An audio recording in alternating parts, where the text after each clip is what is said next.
Well, we'll just get started and I'll let people pop in as they will. Good afternoon. I'm Angie and I'm the Continuing Education Coordinator at the State Library. Through this mini series of webinars, we will be discussing the North Dakota Library Coordinating Council Library Vision 2020 grants. Today's grant will be the Makerspace grant. As the newest grant to be offered by the Council, it is also expected to be one of the more competitive grants we have. So let's get started into the interesting and varied area of makerspaces. What is a makerspace? A makerspace can really be anything you want it to be. The definition of a makerspace is a place in which people with shared interests, especially in computing or technology, can gather to work on projects while sharing ideas, equipment, and knowledge. This term was coined to describe spaces in libraries that patrons could go to in order to create something. These spaces are often associated with having more expensive technology, such as 3D printers or computers with designing software. This grant seeks to encourage North Dakota libraries to become familiar with the Makerspace movement through the creation of a dedicated space and/or tools that patrons can use to explore technology and their own creativity. Hackerspace versus makerspace. Many times you will hear makerspaces referred to as hackerspaces. For those who are unfamiliar with this subject, these two interchangeable terms can be confusing. Though the word makerspace is currently more common, hackerspace came about first. This type of space was created for people to come together and hack how an object would work, whether it was a computer or some other type of item. In recent years, the word hacker has developed a negative connotation, which has caused some libraries that had hacker spaces to change their names. From hackerspaces came the makerspaces. Due to that negativity connected with the word hacker, these hackerspaces have evolved into makerspaces. Some libraries, though, have started to reclaim the word hacker and have hackerspaces rather than makerspaces, but don't be confused by the different names. They are the same type of space for creating and figuring out how things function. Misconceptions and realities of makerspaces. Misconception: the space must be technologically oriented. Reality: a space can be anything you want it to be. Of course, it can be technologically oriented with all of the greatest new toys, but it also can be a space where patrons can create a city with Legos or learn how to woodwork. Patrons only need to be making something or learning how to create for a space to be a makerspace. Misconception: there must be a designated space for a library to have a makerspace. Reality: a makerspace can be in a designated area for sure, but it can also be something that can be brought out whenever someone wants to use it. You could have a designated book cart that's only for the makerspace items, or it could even be a storage box that is brought out whenever someone wants to use the makerspace. The materials are what makes a makerspace, not the physical workspace. Any area that a patron can work in will work for a mobile makerspace. Misconception: it's only for kids or teens to use. A makerspace is for everyone, from tots to teens to adults. This is a misconception that I had before doing research on this topic. I was taught that these spaces are only for kids to work on projects in, but that's a harmful thought. In truth, makerspaces are a great way for school kids to work on projects, but also for entrepreneurs to get their presentations done, build prototypes, or even just use the software that might be available in these types of spaces. Misconception: the librarian must be a maker or technologically oriented to have a space in their library. Reality: just like anyone can host a coding club, any type of person can have a makerspace in their library so long as they are willing to have it. Even if you as the librarian do not have any making experience, you can learn from the space, but you can also just make sure no one gets hurt while using the materials in the space. The users should learn how to do things themselves and create things themselves as well. Why is it important? I'm sure as librarians, you know that a makerspace is important to have in your library, but have you ever really stopped to think why it's important? Libraries have been gateways to knowledge for as long as they have existed, and including a makerspace in your library creates another knowledge gateway. These areas are important to allow patrons to gain hands-on knowledge on how to make or create something. They could read about it all day long, but if they apply what they read to making something, they become better rounded as a library user. A makerspace makes the library a greater part of the community. If this space and the resources are available to everyone, adult patrons will feel like there's more for them at the library outside of dropping their kids off for activities or story time. Even if your makerspace is mobile throughout the library, it brings attention to the activities and services that the library offers separate from books. How to have one with or without a designated space. When you think of a makerspace, I'm sure you all are thinking of designated areas within a library or school that's for the makerspace. But many smaller libraries do not have the space to dedicate to having a space specifically as a makerspace. Having a designated area as the makerspace can be as easy as saying, this section of the library is the maker area. Or it can be as complicated as building a new area to dedicate as a makerspace, much like might be done with a computer lab or a teen center. Having a large dedicated space is the ideal, but as long as you have some place that patrons can come and create, that is what this grant is for. So how can you have one without a large space to work with? Well, you can designate a book cart as a maker cart. And when you have a patron interested in using the materials, you can bring it out, or you can just leave it in a small area of the library and have the user take it over to wherever they are working. You don't necessarily even need a cart. This would work if you have an organized box of maker materials. A patron can request one or all of the materials, or you can have them in a designated spot that is accessible to all patrons. There are a multitude of options to having a makerspace and not having a designated space. You just have to get creative with how you want to do it. When you do not have a designated space, you will want to have portable maker supplies. So no 3D printer or table saw, sorry. However, that should not be an obstacle in any way, and I'll explain why with the next point. What could be part of the different types of makerspaces? There are many different types of makerspaces. I'm not just talking about stationary areas and portable workstations, but also whether these spaces are technology-oriented, non-technology-oriented, or a combination of both. Let's tackle ideas for tech makerspaces first. A technology-oriented makerspace is what the general population thinks of when they hear the words makerspace. These spaces are the ones that have computers for coding, 3D printers, and robots. What's great about having a tech space is that you can have a mobile or stationary space, and you can build it to include whatever budget you have to work with. Let's talk about some stationary equipment you could get that would work best in a designated space. The first to come to mind is a 3D printer. You don't want to be moving this around more than once or twice. This is also the item that many think of right away when talking about makerspaces. This is one of the staples to this movement. The second immovable item that could be purchased for a designated makerspace would be a laser cutter. This item would be great for whatever type of makerspace you might want for your library, but it would need to be in a spot where it wouldn't need to move, and that could be controlled for safety reasons. Have you ever wanted to make your own circuit board? With Squink, you can. Having a circuit board printer will teach patrons how to program the printer to create their own board, and it will teach about circuitry and electronics. Along the lines of a laser cutter is the carving machine. This machine is used to carve things into wood, aluminum, or even PVC plastics. This addition would attract many of the Pinterest do-it-yourselfers to the library. In the area of a smaller item that would be slightly more mobile, but probably shouldn't be moved, is a robot arm.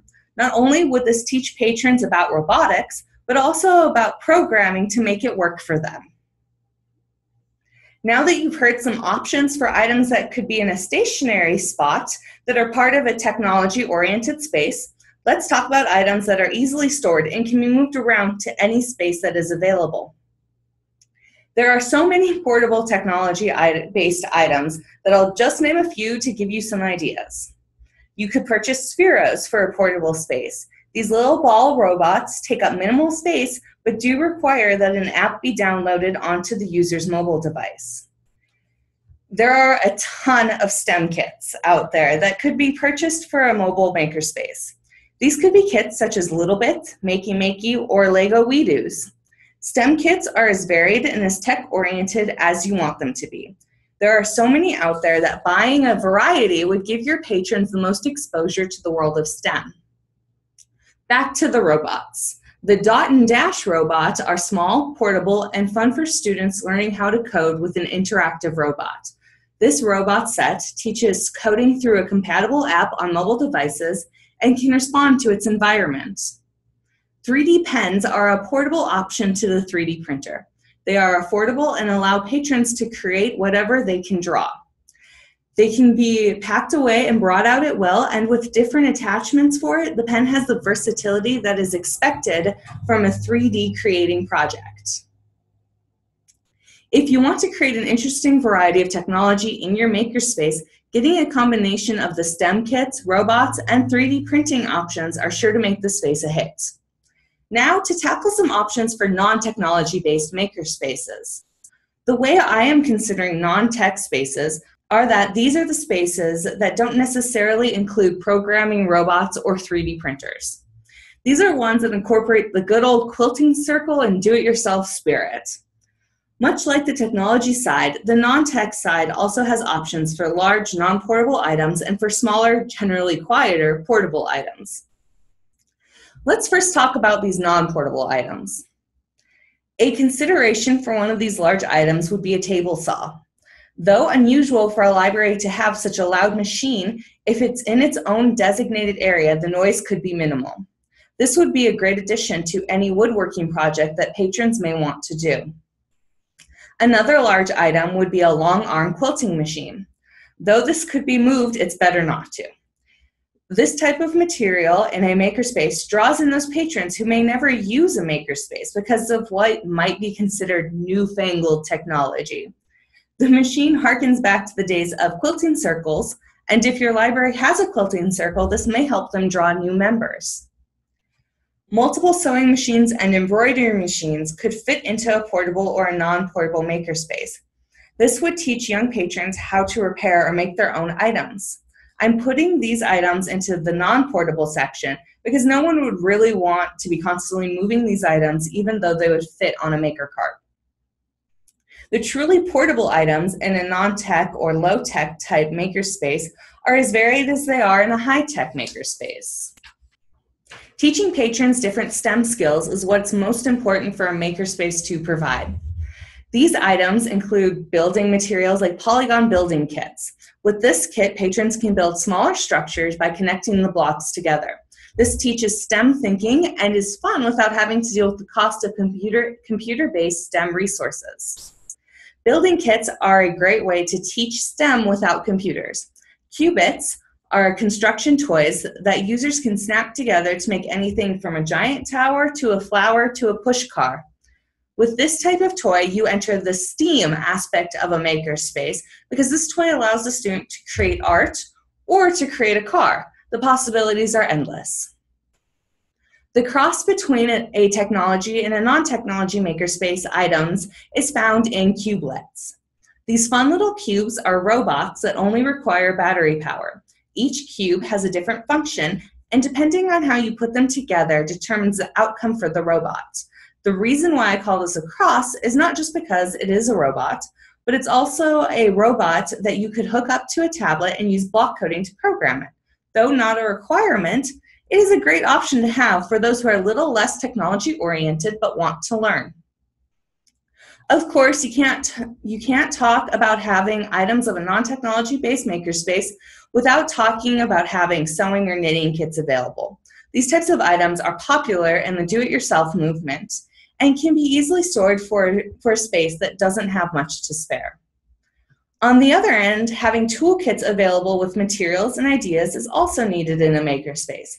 It could be as simple as having the tools available for someone to bring in an item to fix, or you can have classes on how to build small things or fix items. For example, the Vancouver Hackspace has a program that they do periodically to fix Roomba vacuums. Clearly, a makerspace can be whatever you want it to be. We would ideally like to see a combination of technology-heavy items and non-technology items available in a space. The items listed here are by no means the items that we would expect in a proposal from you, but we hope that they will give you some ideas on what you want the makerspace in your library to be. How do you create a makerspace? Because the concept of a makerspace is so broad, you can create one however you want. I know that doesn't really help. The beginning step is by assessing the needs of your community, and then by assessing the budget you would need to meet those needs. Is your community more technology-based or more interested in non-tech making? Can you create an argument for having both types of materials available for your patrons? After assessing the needs, you should look at if you have a space for this. Like I've been saying, if you don't have a designated space, that isn't a problem, but it's good to know this before you start ordering items. You've assessed your needs. You know the type of makerspace you want, and you know where it's going to be housed, but how do you purchase the materials? Applying for this grant is a great start and will offer you the greatest flexibility in creating a space that will meet your community's needs. However, what if you don't get the grant, or you want to expand in the future, or you don't qualify? You still have options in creating a makerspace. Many of the kits are low cost and have the ability to last a long time with care. But if you don't have the budget to purchase STEM kits, go to your local Walmart and find items there. A makerspace can use whatever materials are available so long as the patrons are making, collaborating, learning, and sharing their knowledge. Some of the best maker activities for kids is having them build things with plastic cups. If you think that sounds good, but you want to have those technology-based STEM kits, use the kit keepers from the state library. You can have rotating items in your makerspace so long as you keep an eye on the items that are in the kits. The borrowing library is responsible for returning all items in good condition back to the state library. Making a makerspace to fit what your community needs will ensure the success of this space and will teach your patrons something they probably didn't know they wanted to learn. Resources for makerspace ideas. Each of these links either explain what a makerspace is, what programs to use in one, materials to purchase for different spaces, or what makers are doing in makerspaces around the world. Library Learning and Creation Center. Their Makerspace page gives an overview of what makerspaces are and links out to ideas on where to get materials for a makerspace and how to create one with a minimal budget and space. STEMfinity. This is such a fun website for looking for STEM ideas and STEM kits. STEMfinity has a customized space on their site dedicated to the items that could be useful in a makerspace, while explaining the general concept of makerspaces. Their focus is on STEM activities that would be great in libraries or classrooms, but not all of these require a computer to use. They teach STEM through use of specialized kits that could include different building materials, such as Legos or circuitry boards, to teach about the circuits in computers. SparkFun. This website is for those makerspaces that would like to focus on the electronic side of working in a makerspace. It has a blog that they share ideas on for their products and what has been going on in the maker community. It also has a learning section that has tutorials on their items, how to do different things with their kits. Additionally, they have educational resources for schools looking to use it. And of course, they sell kits and single items that are dedicated to teaching electronics, circuitry, and the like. MakeZine. This resource describes what's happening in the makers scene around the world. Though it has what projects are being thought of around the world, they also have different guides for makers. These guides deal with items like 3D printers or drones. And of course, they have kits that could be purchased for a startup or a continuing makerspace. I chose to share this resource because of the news stories it has on makerspaces around the world and the Make Fair that they hold every year for makers to come and show off their products. The Open Education Database. The link I have put in takes you to the Librarian's Guide to Makerspaces. It is a resource that has compiled other resources on makerspaces. The page explains what a makerspace is and why it's so important in the library community. It then continues to link out to resources for more information on starting a makerspace, why you should start a makerspace, and continuing one you already have. A link that is not mentioned above is makerspaces.com.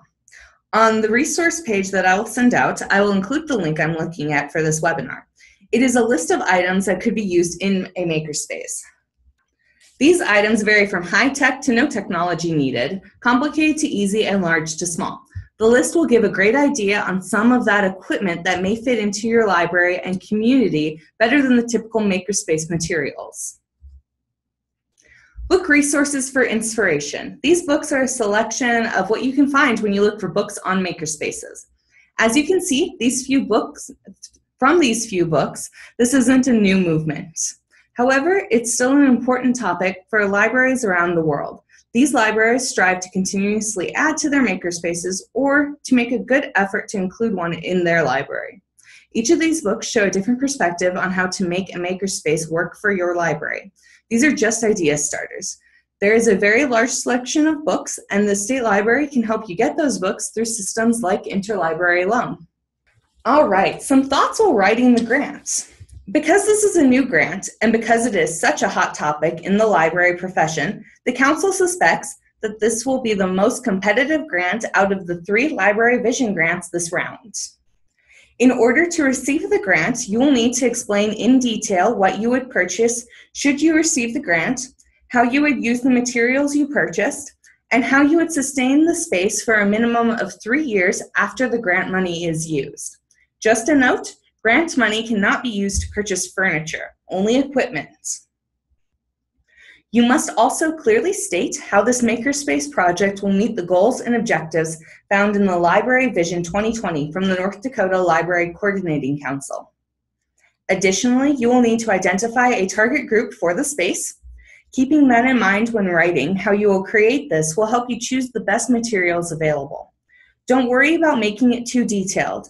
The more thought you put into the proposal on what you will accomplish with the grant, the better chance you have during this competition. A creative component to the makerspace should be taken into account when you are writing your grant proposal. This is your opportunity to propose something that you believe will not only enrich the lives of your patrons, but will also be so great that people who don't generally use the library will want to be there. The more creative and well thought out your makerspace is, the better your proposal will look to the committee. Creativity is important to have when working with a makerspace. The more creative you are, the greater your chance of catching and keeping the committee's attention. Being creative is not only important to getting the grant, this creative thinking will be what brings non-library users into the library, maybe for the first time. The proposal for a makerspace must be sustainable after the grant funds are spent.